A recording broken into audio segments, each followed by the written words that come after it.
Good morning to Keep the Faith with Pastor Frank. Pray everything's going well. Uh, Pray that you're blessed this morning. And like I said, we'll be in First Corinthians chapter 13. And we're going to be talking about, of course, love. First Corinthians chapter 13 is called the love chapter. If you get online, say hi and give me an opportunity to greet you, and we'll go ahead from there. So I picked this morning because it's one of the most talked about chapters. Hello, Sheila. How are you doing this morning? I pray you're doing well. Pray mom's doing well.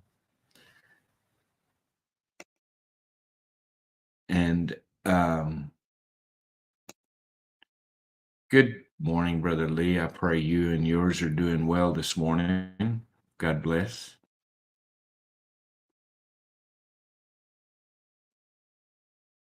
Good morning, Sister Janine. Good to see you online. Pray you're blessed.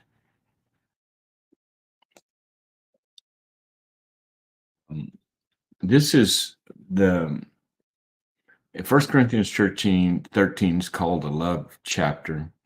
And I'd like just to go through this. It doesn't take that long to read it. But I remain convinced that as we go through life, one of the greatest things we need is in this world is we need love. We need more love. So people seem to be going every which way, and I have to confess I'm one of them.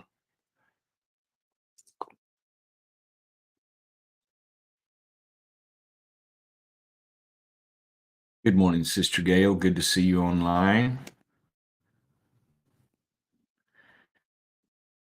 Good morning, Rookie. Good to see you online. I pray you're doing well. How's that motorcycle doing?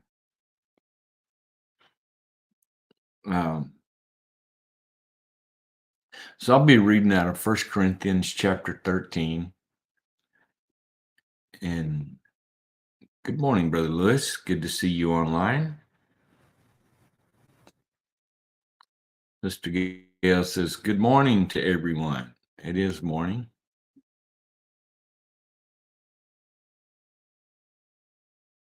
So in 1 Corinthians chapter 13, I'm just going to read this. I probably won't. Well, I probably will, but won't. I'll keep comments to well, let me just read this. I'm going to read it out of the NLT.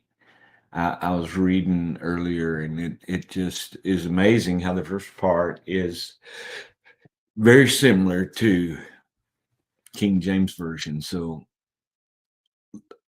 if I could speak all the language of earth and of angels,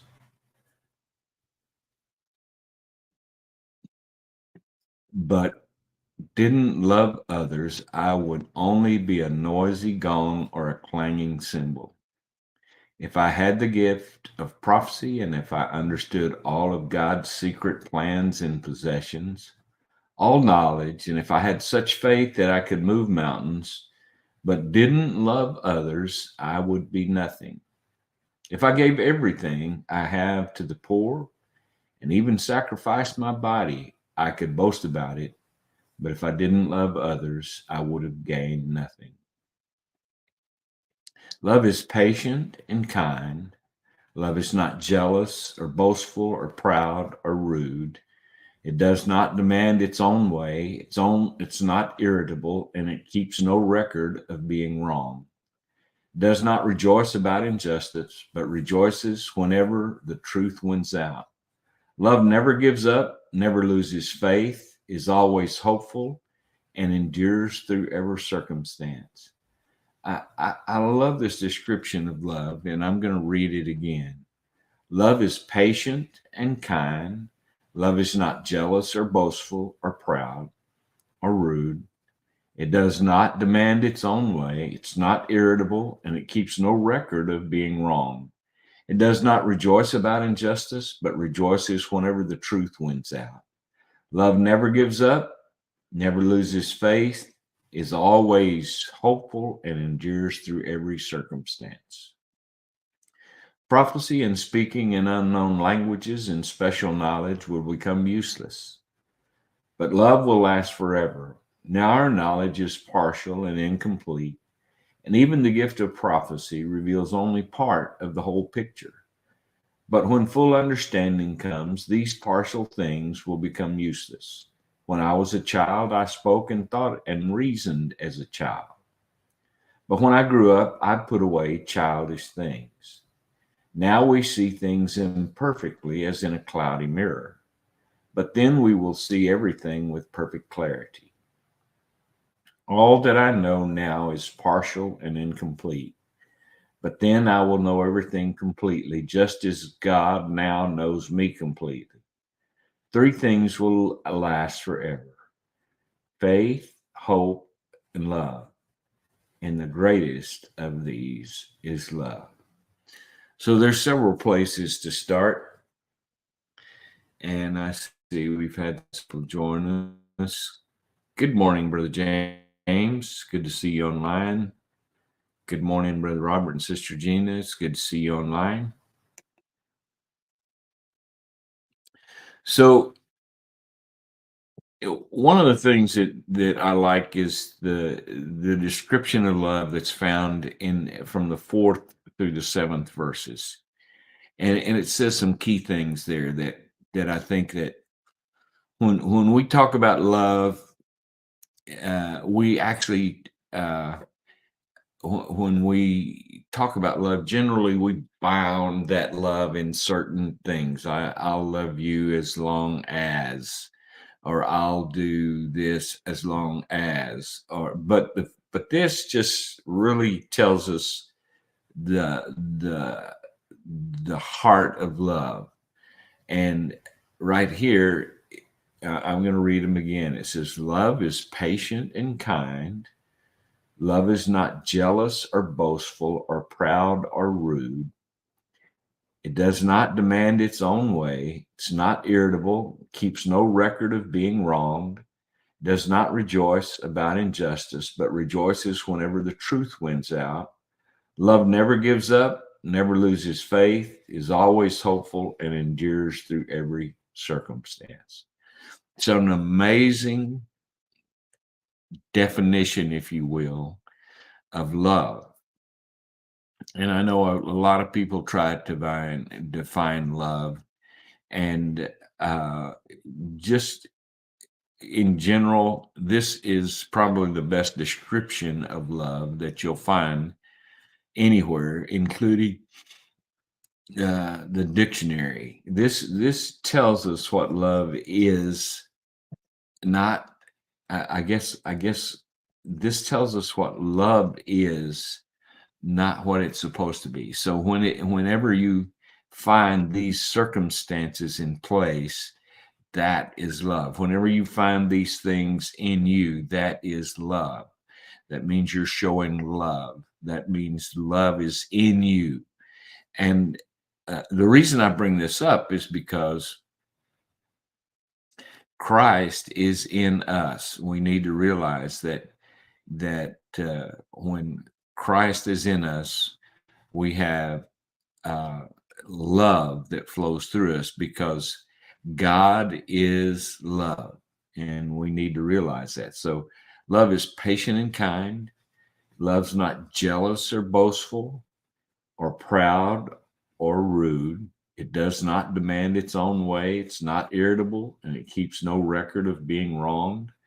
It does not rejoice about injustice, but rejoices whenever the truth wins out. Love never gives up, never loses faith, is always hopeful, and endures through every circumstance. And this is a description of true love. And it's something it's just 3 or 4 verses here that just get to the heart of what love really is. It goes on to say that prophecy and speaking in unknown tongues, prophecy, speaking in tongues, and special knowledge will become useless. Now, a lot of people use that to talk about, say, well, the gift of prophecy, the gift of speaking in tongues, interpretation, uh, special knowledge, all of that stuff is gone with the apostles. That's actually not what this says. It says that